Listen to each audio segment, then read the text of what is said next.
And one day after he delivered his address and labeled homelessness as the issue facing Los Angeles, Mayor Eric Garcetti signed 3 measures aimed at tackling the problem on multiple fronts. Anna Marcos has more. Call it a triple whammy. City leaders have dealt not 1, not 2, but 3 mighty blows to the city's homeless problem. And Mayor Eric Garcetti has just signed all 3 into law. You better believe that when there's a crisis, we get creative. I told one press outlet today it's kind of like sticking your foot on 3 accelerators all at the same time: street outreach, shelters, and permanent housing. LA becomes the first California city to declare a homeless shelter crisis under a change in state laws that will free the city from some state regulations in building more emergency shelters. The city is also hiring more street outreach service workers. And we're looking at every possible option to get encampments down now.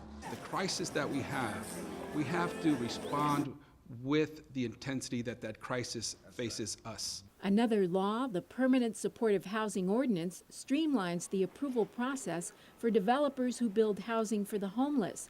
Construction time goes down from about 5 years to less than a year. I simply have to say this to the 20-some thousand people that are living unsheltered in our city tonight: hold on, we're coming for you.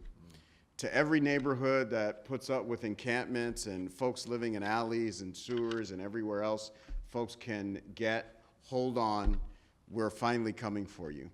The third law signed is the Motel Conversion Ordinance, which will ease requirements for motel owners who want to convert their units to emergency or supportive housing for the homeless. There is a meantime, and in the meantime, we have to do everything we can to get people housing now and have people in neighborhoods throughout our city see fewer and fewer encampments. Think about it. If you add a small kitchen to a motel room, you've got yourself a pretty good starter apartment, a place that reminds you that you're a human being.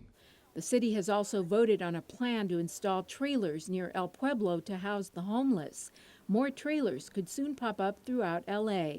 But city leaders know these are just stepping stones to their final goal of providing permanent housing for all LA's homeless people.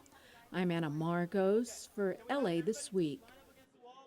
Among the requirements developers must meet to take advantage of the streamlined approval process is that there must be at least 120 units, and all units must be affordable, with at least half of them set aside for homeless residents.